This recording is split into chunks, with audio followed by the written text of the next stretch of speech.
Welcome, Namaste. So this is the third part in the series, Yoga, Spirituality, Enlightenment, and God. Trying to speak about enlightenment in a short period of time is kind of like speed dating enlightenment. It's a little bit of a difficult task, but we will try to cover all of the necessary information. Before speaking, I would like to offer my respectful prayers to my spiritual master, our lineage, and to the Supreme Lord. Namo Om Vishnu Padaya Krishna Prestaya Bhutale Srimati Siddhi Swarupananda Paramahamsa Iti Namane Namaste Saraswati Devi Gauravani Paracharane Nirvishesha Sunyavadi Vastatya Deshatarane Bhaja Sri Krishna Chaitanya Prabhu Nityananda Sri Advaita Ganadhar Sri Vasadi Gaur Bhaktivindam Hey Krishna Kauruna Sindhu Dinabandhu Jagatpate Gopisha Gopika Kanta Radha Kanta Namostate.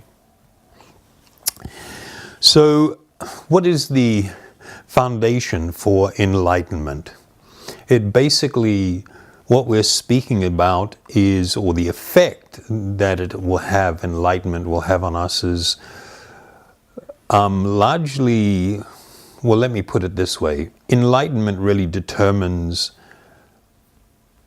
what I see as being my purpose in life, my pursuit of happiness, which everybody is chasing, and how I will see others and this world. So, having an enlightened view, being enlightened, will mean that the way in which you see the world, others, and yourself, it is foundational to these things. So in the last talk on spirituality, we discussed that there are fundamentally two energies. One is matter, or the material energy, and the other is spirit, or the spiritual energy. We also discussed how I, the living being, am of the spiritual energy, and my body and my mind belongs to and is part of the material energy. So this understanding of myself as not being the gross or the subtle physical body, but the spiritual occupant of this body, is foundational to enlightenment. If a person does not have this understanding, if their perception of the world, of others and things is not founded on this, then it is not an enlightened perspective of things. So, that being the case, the big question is who am I? I mean, if you close your eyes just for a moment and sit in quietness and listen to this question and consider it word by word. Who am I? This is the foundation of all spiritual inquiry. In the attempt to answer that question, one must consider, what is my essence? What is my position? What is my function? I mean, if we want to know what is the truth of anything, we want to really discover the truth about something, its real, to know it in full, I must know its essence, fundamentally what it is made of, where it fits in relation to all other things around, and what natural function it performs. What is it in terms of its function? When I answer these questions in relation to the question, who am I? Then I will have a complete picture. This will be actually full self-realization. But if I consider these three questions, my essence, my position, and my function, in relation to part of a spiritual journey, it will lead to actually three different experiences of self-realization. It is not really that these three different realizations or experiences are completely separate or completely different, and they exist in three different things, and I can try and experience one realization, and then I've got to go to another one and experience that one in isolation and another one in isolation. The reality is that the first realization of my spiritual essence is also contained within the realization of my position, where I fit in relation to other things. It's part of that experience. And similarly, the third realization of my natural function also contains within that realization and experience what is my essence and what is my natural position. So that being the case, I must also, though, point out that in the first realization of my essence, it does not contain the realization of my position nor my natural function. So from that point of view, we will see that while all spiritual realization of the self is transcendental and considered perfect, we have degrees of perfection or increasing perfection. So, in relation to my essence, the reality is that I am spirit, I am not this body. The body is constantly changing, it is temporary, it has a beginning and it will have an end. I, the spiritual being within, have no beginning and I will have no end. I am by nature eternal. And similar reality exists in relation to the mind. The mind is more intimately connected with us than the body. And we become extremely influenced by it. But from a spiritual perspective, this is also not me. The fact that I can change my mind, I can try to control my mind, not think about certain things, clearly indicates that I am separate and different from my mind. If I wasn't, I couldn't do those things.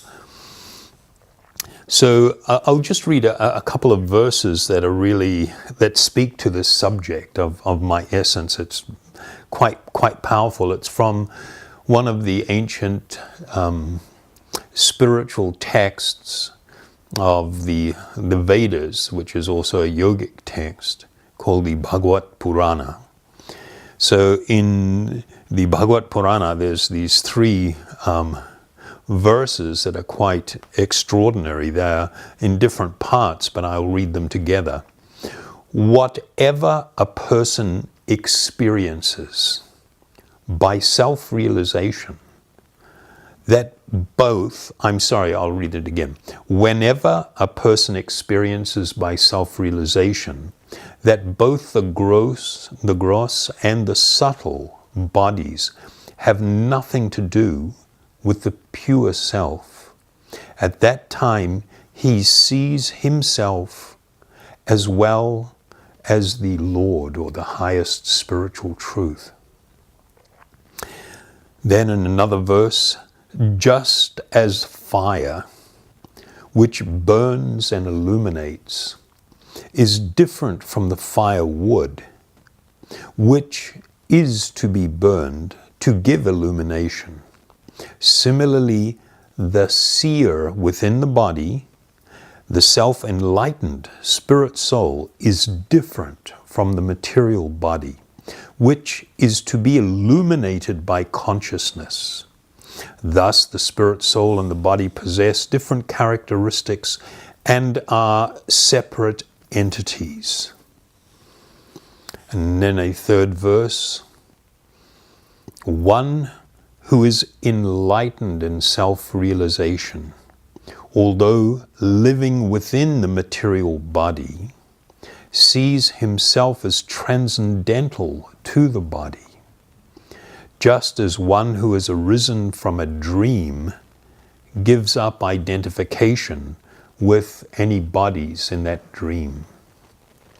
A foolish person, however, although not identical with his material body, but transcendental to it, thinks himself to be situated in the body, just as one who is dreaming sees himself as situated in an imaginary body. So these are wonderful verses that speak very clearly to what constitutes realization of my essence as being spiritual in nature. I will speak a little bit more about this topic when we go forward, because what happens is in many of the, particularly the mystic yoga processes, when someone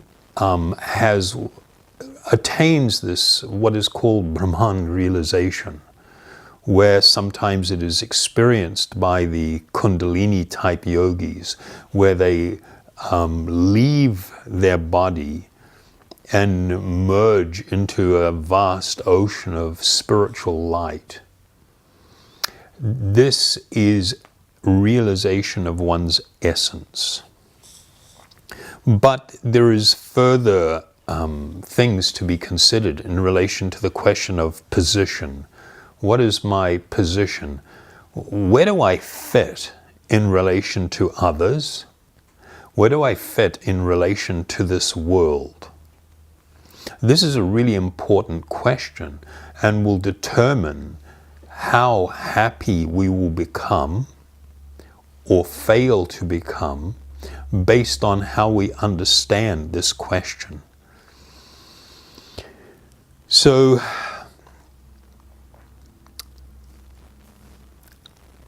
I must come to appreciate and understand that I am not supreme. Sorry. A lot of people like to promote that idea. It's very popular, that I'm the center of everything, that I am supreme, that I can make everything happen, that, I am the Lord of all I survey, the central enjoying agent. There is no one over and above me. I just need to really get it together with a really positive outlook, and I can change my experience in this world and dominate. I mean, we have all these new agey and pop kind of ideas that came out in relation to positive thinking and everything, where people even talked about, you're going to drive into the city, you need a parking, so on the way you need to get with the program and really will a parking space to be there, so that when you pull up to where you're going, there's a parking space waiting for you, like you can make everything happen. And of course, this is a ridiculous idea. I'm sorry if that offends someone. My intention is not to offend, but it is actually false. The reality is that I am dominated. I am dominated by the laws of nature. I am dominated by social law, the laws of the land. You can't just drive through a red light because you want to. Maybe you can get away with it once or twice, but you will get caught and punished. You can't just rock up to a shop and look in the window and see a beautiful diamond ring and go, I'm going to get that, and just, break the counter or reach in behind the thing and grab it and walk out with it. You can't do it. You are subject to controls. You are dominated. There are some philosophies out there where people are putting forward the idea that I am somehow supreme, I am somehow the Lord of everything, only I've forgotten it. And through some magical meditation process or something, or really positive thinking, I will regain my godliness, meaning to be the supreme, to be the center of everything, to be the central enjoying agent. If we go down this route, we will simply experience frustration in our life. I mean, there's nothing worse than God going through a death experience and trying to will that one away. I'm sorry, no, your body's going to get old and crap out. That's part of the process. And as much as you try to avoid it, you will encounter the reality of death. So we are by nature subordinate. We are not the Lord of everything I survey, the all-powerful. In terms of what is our natural function, well, I'll just make mention that we'll speak a little bit more about position in the next talk that we do, because it really does come up in relation to a certain type of God realization known as Paramatma realization, where it becomes sort of like glaringly apparent what is my true spiritual position and where do I fit in relation to all other things. And the third part of full self-realization is connected to my natural function. Natural function meaning that if we take the pure spiritual being and we strip away the material coverings, the coverings of the subtle body made of the mind, intelligence, and false ego, if we strip away the gross material body that's visible to our eyes, and the living being is left alone, uncovered, uncontaminated, nothing corrupting or polluting or distorting the consciousness of the pure living being. What is the most natural function of the soul itself? This is a really important part of the path of enlightenment and self-realization. Our natural function is primarily to love and to serve. To love and to serve are natural functions. The reason that we have this very deep desire to both love and to be loved is because this comes not from our body or mind. It arises from the soul, the spirit soul, or the Atma, the self. It arises from the soul itself. It is part of our eternal, natural function to experience and to engage in love. Our problem is that when we are so overwhelmed by this idea that this body is me, as being male or female or whatever, I will seek to try and fulfill that fundamental spiritual need in relation to this body and mind, and in connection with other material personalities. Of course, our original spiritual personality becomes covered and clouded by material misconception. And I seek to fulfill that need for love in relation to what I will call material personalities. And it never works well.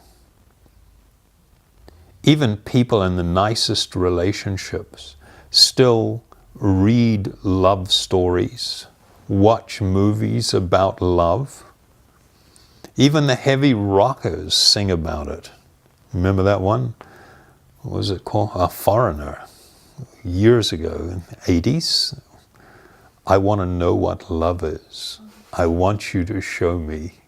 I want to feel what love is. You know, it's just like, this is actually a cry from our heart of hearts. It is something we desperately would love to be able to experience in the most perfect and wonderful way. And it is because it is part of our natural function.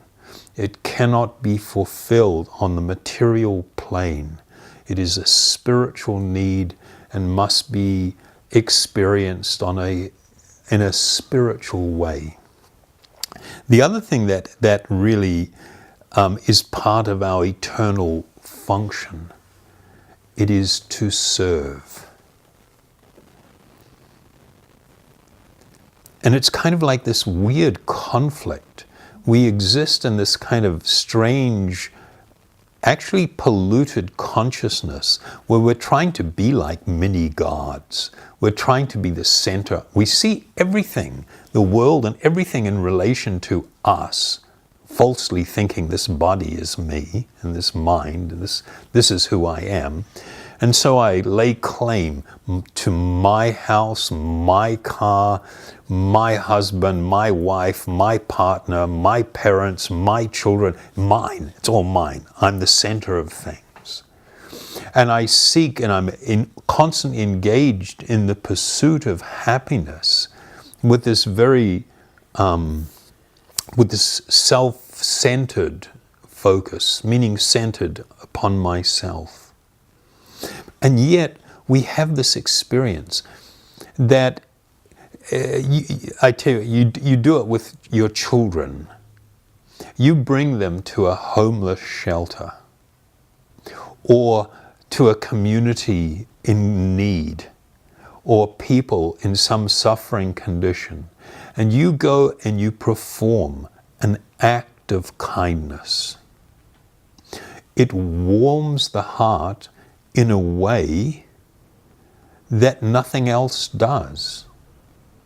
I mean, in people's loneliness, they get pets.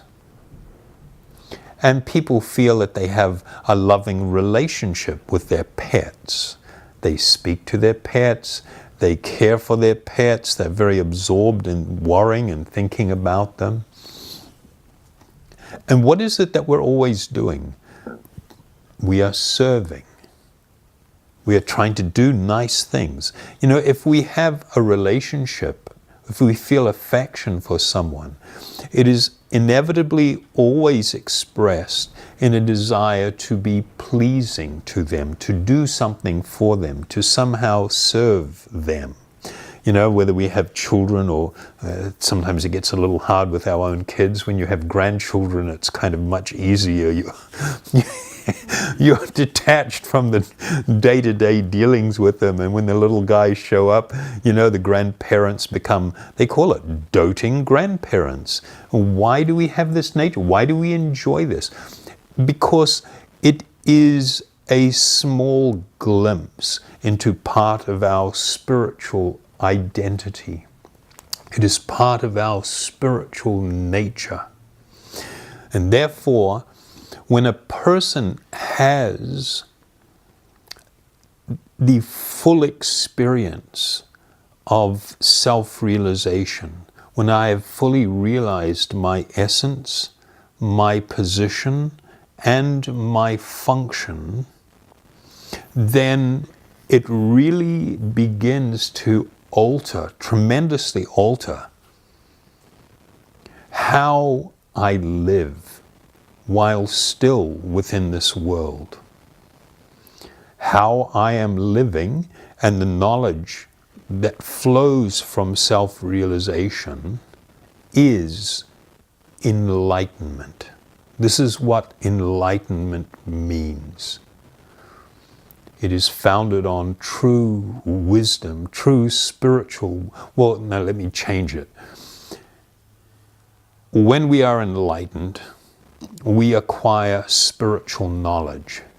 The application of knowledge, meaning how we live, how we express that knowledge, actually defines what is wisdom.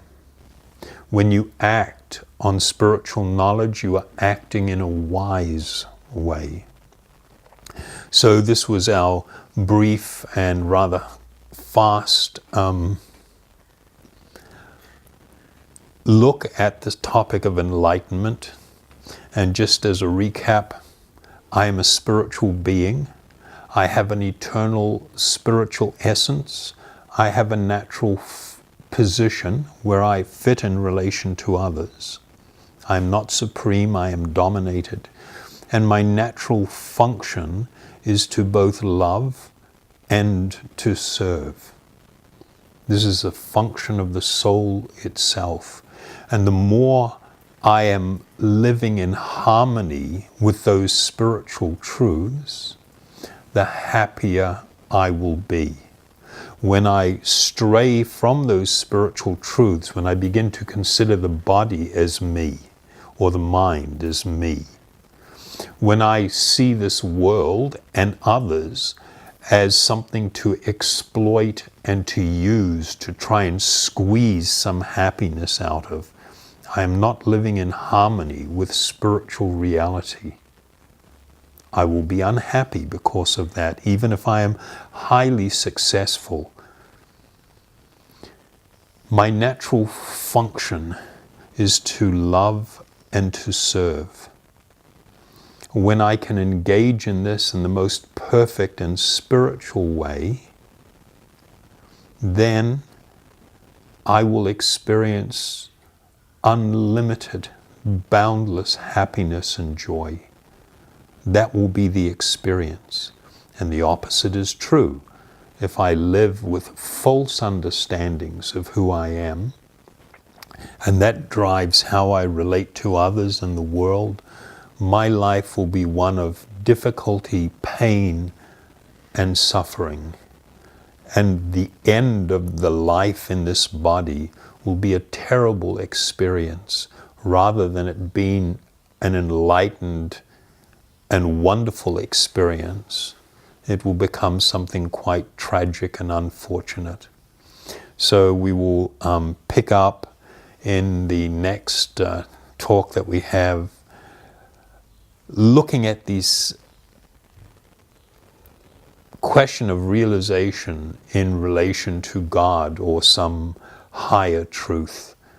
Thank you very much, and I'd like to invite you to join with us in chanting these transcendental sounds or mantras in what is known as kirtan meditation. It is by this process, in this age, that a person will come to the highest platform of full realization, spiritual realization and experience. We don't have the capacity to change ourselves, but that which is spiritual has the potency to affect us and change us. And by exposing ourselves or immersing ourselves in that which is transcendental, we can come to this platform of true spiritual enlightenment. So we'll be chanting this mantra, Hari Bol and Nitai Gaur, and hopefully it will appear on the bottom of the screen.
아니고